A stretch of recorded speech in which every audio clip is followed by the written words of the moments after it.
بسم اللہ الرحمن الرحیم۔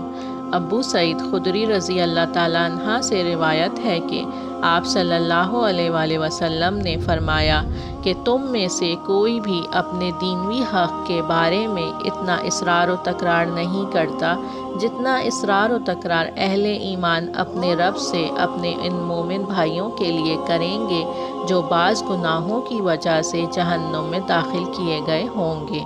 آپ صلی اللہ علیہ وآلہ وسلم نے فرمایا، اہل ایمان عرض کریں گے، اے ہمارے رب، یہ ہمارے بھائی ہمارے ساتھ نماز پڑھتے تھے، ہمارے ساتھ روزے رکھتے اور حج کرتے تھے، تو نے انہیں جہنم میں داخل کر دیا ہے۔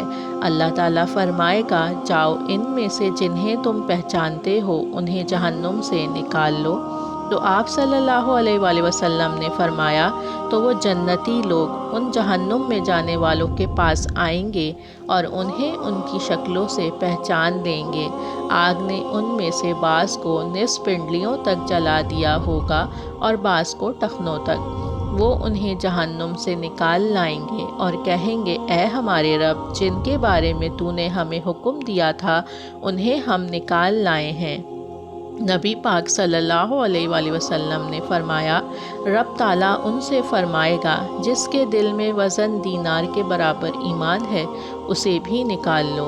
پھر فرمائے گا، جس کے دل میں نصف دینار وزن کے برابر ایمان ہے اسے بھی نکال لو، یہاں تک فرما دے گا، جس کے دل میں ذرہ برابر ایمان ہے اسے بھی نکال لو۔